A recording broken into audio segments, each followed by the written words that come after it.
नमस्कार। उलटबासी में आप सबका स्वागत है। मैं हूं मुकेश कुमार। दोस्तों, एक ताज़ा व्यंग्य रचना प्रस्तुत कर रहा हूं।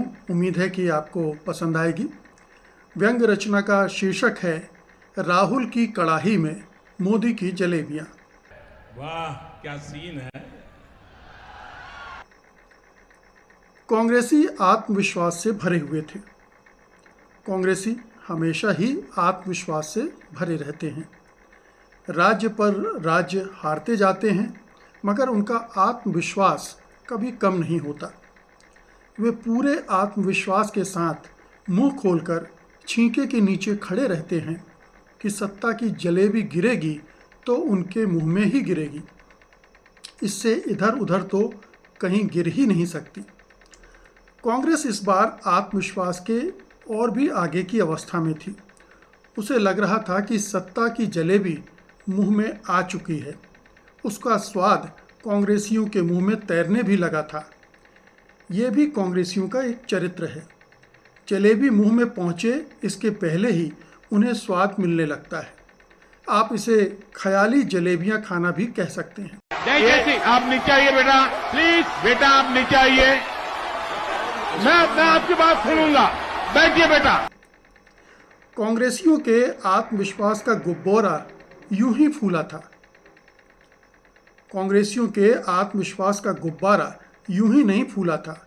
बार बार पिट चुके सेफोलॉजिस्ट भी आत्मविश्वास से भरकर चुनाव के मैदान में कूद पड़े थे। हालांकि उन्हें जलेबियों से कोई मतलब नहीं था।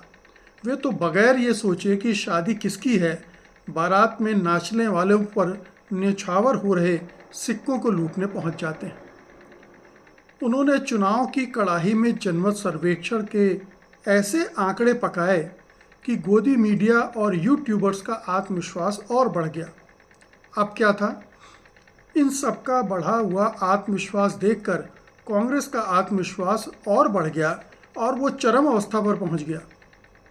कांग्रेसी और भी एकाग्र होकर छींके के नीचे छींके के टूटने का इंतजार करने लगे और उनकी पार्टी जलेबियां छानने और बांटने की तैयारियां करने लगी। देखा आपने लापरवाही का नतीजा। 2014 के बाद से आत्मविश्वास से लबरेज रहने वाले भाजपाई और अंधभक्तों के आत्मविश्वास का बैरोमीटर 4 जून के बाद से गिरा हुआ था। उन्हें अंगूर की तरह जलेबियां खट्टी दिखलाई पड़ रही थीं। वे जलेबियों को कोस रहे थे। आलम यह था कि जलेबी का जिक्र छिड़ते ही वे मानसिक संतुलन खो बैठते थे। जलेबियों की बात करने वालों पर झूठों के गोले दागने लगते थे। वे इतने खार खाए हुए थे कि जलेबियों पर प्रतिबंध लगाने की मांग करते करते रह गए। उन्हें किसी ने बता दिया था कि जलेबी भारतीय पकवान है ही नहीं और ये किसी मुस्लिम देश से आई है। मैं मई और जून में भी इसको बहुत शिमला बना देता हूं। अब जब जलेबियां छनने लगीं तो लाजमी है कि खाना भी था उनको। सब खाने लगे।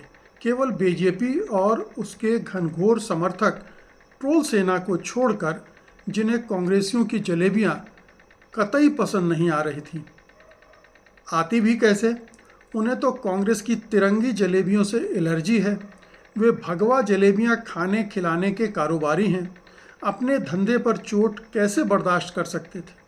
लिहाजा उन्होंने झूठ की जलेबियां बनानी शुरू कर दी। इस काम में वे माहिर भी हैं। उनकी ठग्गू राम नागपुरिया की जलेबियों की दुकान पूरे आर्यावर्त में मशहूर है। उस दुकान पर एस्टेब्लिश्ड इन 1925 लिखा हुआ है, यानी उसको 100 वर्ष पूरे होने वाले हैं। बहरहाल सच और झूठ की जलेबियों का जंगी मुकाबला शुरू हो गया। दोनों तरफ से सबूत, गवाह वगैरह पेश किए जाने लगे। कैसे कैसे लोग रहते हैं यार यहाँ पर। नतीजा ये हुआ कि झूठ की जलेबियां लड़ाई हार गईं। ये साबित होने के बाद कि जलेबियों का कारोबार छोटी मोटी दुकानों तक सीमित नहीं है, वो विश्वव्यापी हो चुका है। सच की जलेबियां विक्ट्री पोडियम पर मेडल लटकाकर खड़ी हो गईं। अगरचे जलेबियां तो चुनाव लड़ नहीं रही थीं, ना तो वे उम्मीदवार थीं और ना ही मतदाता। उन्हें हारना जीतना भी नहीं था और कोई कुर्सी तो खैर उन्हें मिलने वाली भी नहीं थी। गरज ये कि जलेबियों को ना ऊधों से कोई लेना था और ना ही मादों को देना था, इसलिए वे परे हट गईं। वैसे ही वे कुरमुरी और रसीली होती हैं, ज़्यादा खींचतान में टूट भी सकती थीं, रस भी बिखर सकता था। मगर जलेबियों के हटते ही खेल शुरू हो गया। जो ना सोचा था वो घटित होने लगा। सारी आकाशवाणियाँ, भविष्यवाणियाँ, जनमत सर्वेक्षण सब ध्वस्त हो गए। जितने निष्कर्ष निकाले गए, नरेटिव गढ़े गए, उम्मीदें बंधाई गईं, सब के सब चारों खाने चित्त धराशायी हो गए। अब क्या था? गोदी मीडिया के एंकर, एंकरानियाँ और पत्रकार एक क्षण में चुनाव विशेषज्ञ से बंदर का नाच दिखाने वाले जमूरे बन गए। वाह क्या एक्टिंग कर रहा है। सिर के बल खड़े हो गए, उनकी जुबानें बदल गईं, विचार बदल गए, विश्लेषण बदल गए, यहाँ तक कि ग्राफिक्स एनिमेशन भी बदल गए। नड्डा की जगह बम बम करते मोदी आ गए। जानी चाहिए प्लीज। विनो विनो ये वहां पर शॉर्ट सर्किट है बेटा, नीचे आइए। मोदी का परिवार तो पापा की संभावित हार से मन मार के बैठ गया था। वो जो नहीं चाहता था, बुझे मन से उसे वही सब करना पड़ रहा था। जिनकी तारीफ करते समय गले में कांटे चुभने लगते थे और दिल में सांप लौटने लगता था, उनके ऊपर फूल बरसाने पड़ रहे थे। इसके उलट जिनका हर समय गुणगान करने का मन करता रहता था, उनको कमतर बताना पड़ रहा था। 4 जून के बाद जो उल्टा चक्र चल पड़ा था, उससे दुखी कातर मन अपनी इच्छा के विरुद्ध जाने क्या क्या कर रहा था। किसी गुप्त रोगी की तरह रहा भी न जाए, सहा भी न जाए वाला हाल था। मगर अगले ही क्षण सब कुछ उलट पुलट गया। जैसे ही आंकड़ा 45 के पार गया, उनके जीवन में बहार लौट आई। खत्म,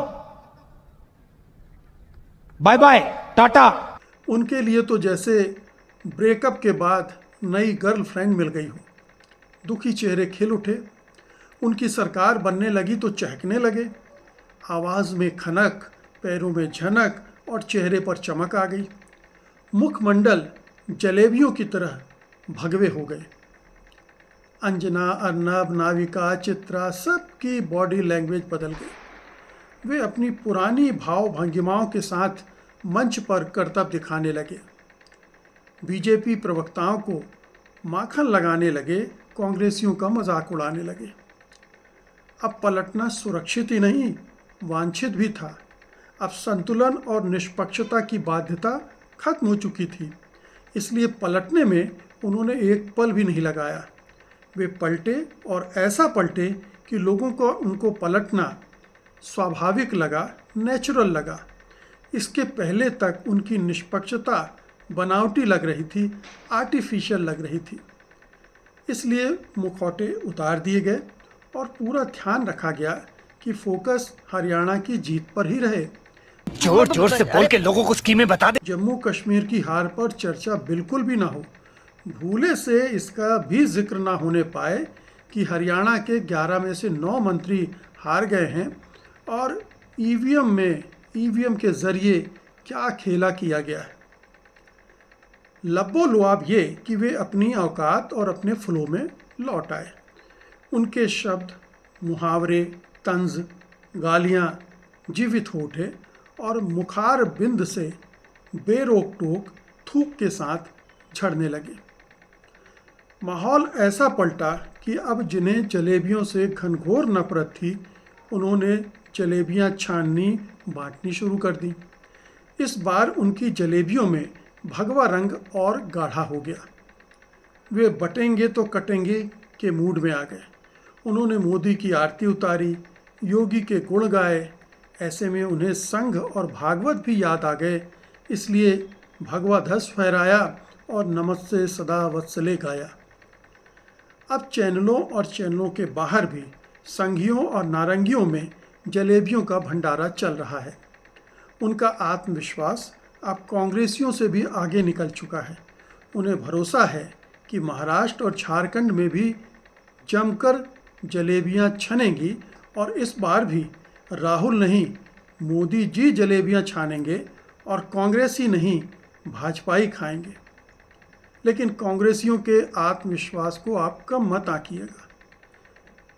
वे 75 साल की साधना से तपे हुए हैं और वो तपा हुआ उनका आत्मविश्वास है, इसलिए उन्होंने उम्मीदें बिल्कुल भी नहीं छोड़ी होंगी।